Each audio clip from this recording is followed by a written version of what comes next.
अस्सलामुअलैकुम वरहमतुल्लाहि वबरकातुहू। अल्हम्दुलिल्लाहि रब्बिल आलमीन वल आक़िबतु लिल मुत्तक़ीन वस्सलातु वस्सलामु अला अशरफिल अंबिया व सय्यिदिल मुरसलीन व अला आलिहि व अस्हाबिहि व अहलि बैति अजमाइन। नाज़रीन सामीन मोहतरम, आज इस हदीस रसूल मकबूल को मैं आप हज़रात के सामने, आप अहबाब के सामने बयान करने जा रहा हूँ।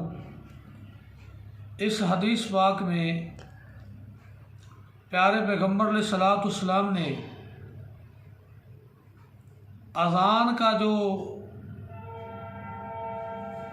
मसला है उसको बयान फरमाया है, और साहब किताब ने जो बाब बांधा है,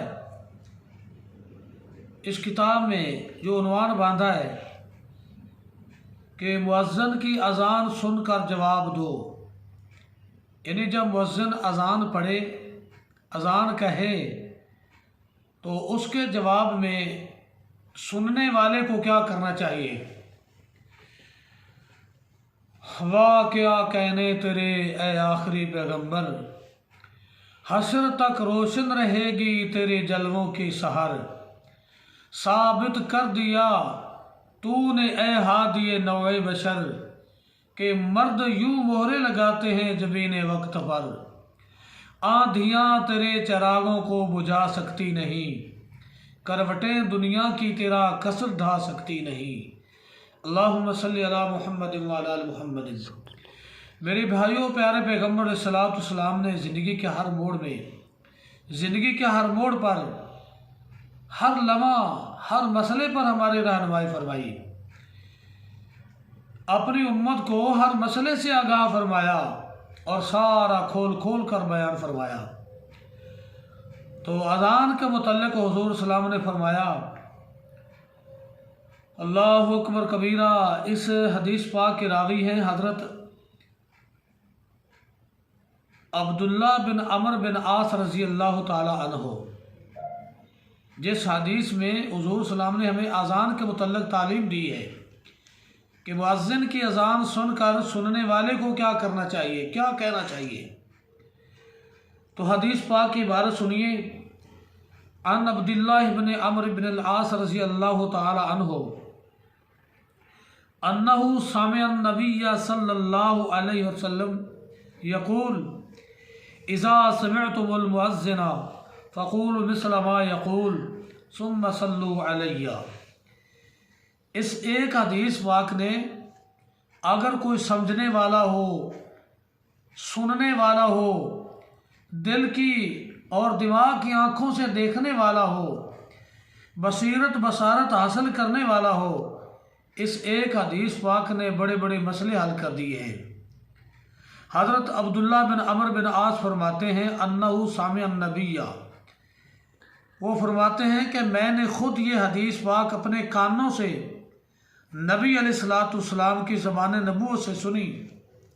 अल्लाह के पैगम्बर सलाम ने फरमाया, इज़ा समिअतुमुल मुअज्जिना, ए मेरी उम्मत के लोगों, जब तुम मुअज्जिन की आज़ान को सुनो, जब तुम मुअज्जिन की निदा को सुनो, तो सुनकर तुम्हें क्या करना चाहिए।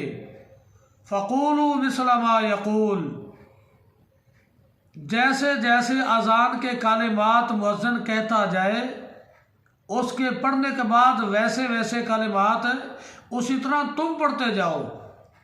यानी जब मुअज्जिन कहे अल्लाहु अकबर, तो तुम भी पढ़ो। जब वो पढ़ ले तो तुम भी पढ़ो अल्लाहु अकबर।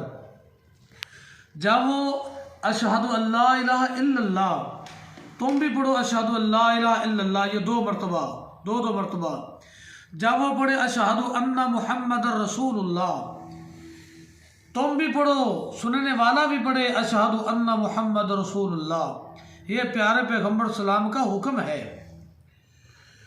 तो जब वो कहे हय्या अलस सलाह हय्या अलल फलाह, ये कलिमात दो मरतबा का है।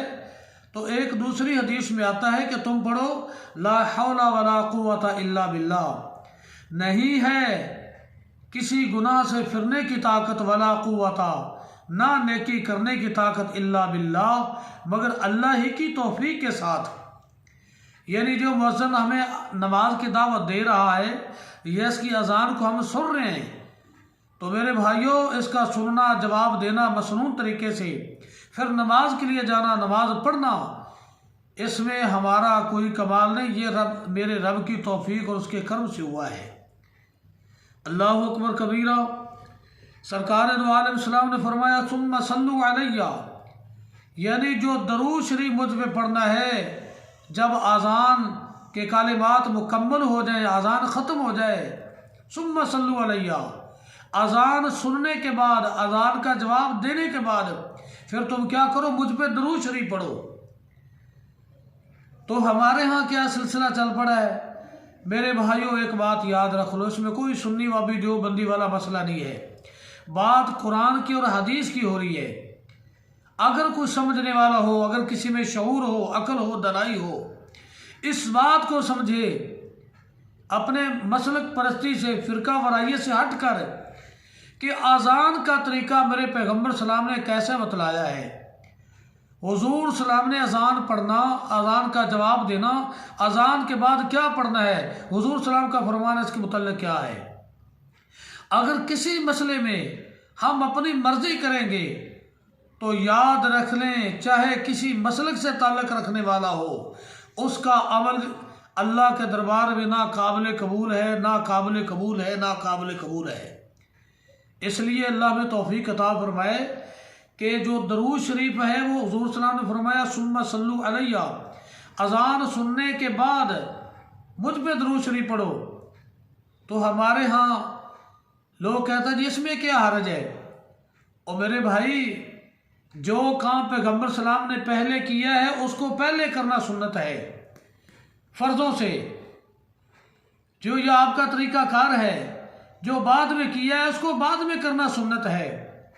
अगर कल को कहे कि लो जी मैं वज़ू पहले कर लेता हूँ और नमाज बाद में पढ़ लेता हूँ, यह तो मसनून तरीका है। अगर कोई उठे वो कहे नहीं जी मैं नमाज पहले पढ़ूंगा और वज़ू बाद में करूँगा, या बिस्मिल्लाह मैं वज़ू करने के बाद में पढ़ूंगा, तो मेरे भाई जब भी कोई तरीका खिलाफ शरीयत हो गया, अल्लाह के दरबार में काबिल कबूल कतई तौर पे नहीं है। याद रखना। और आखिरी बात एक सुन लें अज़ान के मुतल्लिक़ कि एक बहुत बड़ा सवाल है यहाँ पे कि हुजूर सलाम ने उम्मत को तो तालीम दी कि अज़ान सुनना है और तुमने वैसे कहना है जैसे मुअज्जिन कहे। तो हुजूर अलैहिस्सलाम क्या फरमाते थे अज़ान सुनने जब सुनते? हुजूर सलाम भी यही कालिमात दोहराते, अल्लाहु अकबर 2 मरतबा, अल्लाहु अकबर, अशहदु अल्ला इलाहा इल्लल्लाह 2 मरतबा, अशहदु अन्ना मुहम्मदर रसूलुल्लाह। जब ये रिसालत की गवाही हुजूर सलाम सुनते मुअज्जिन की ज़बान से, तो हदीस पाक में अल्फाज है कि आका फरमाते आना मुअज्जिन मैं भी यही गवाही देता हूँ कि मैं खुदा का सच्चा रसूल हूँ। तो अल्लाह हमें हर अमल सुन्नत के मुताबिक पढ़ने की, करने की तौफीक अता फरमाए। मेरे भाइयों, ये तालिब इल्म की दावत है, याद रख लें, देख लें, हर अमल को कुरान और हदीस के तराजू में रख कर पूरी तरह तोल लें, उसकी जांच पड़ताल कर लें। अगर शरीयत के ऐन मुताबिक होगा तो अल्लाह के दरबार में कबूल हो जाएगा। अगर किसी मौलवी, मुफ्ती या किसी इमाम वगैरह की मर्ज़ी के मुताबिक किया जाएगा, दीन से हट के किया जाएगा, तो कभी भी अल्लाह के दरबार में काबिल कबूल नहीं होगा। अल्लाह में कुरान और हदीस के मुताबिक अमल करने की तौफीक अता फरमाए। अल्लाह में अज़ान की फजीलत बहुत है। इंशाअल्लाह कल के जो है ना वो बयान इसमें इंशाअल्लाह ताला ज़िक्र किया जाएगा। अल्लाह अमल की तौफीक अता फरमाए। वमा अलैया इल्लल बलागुल मुबीन।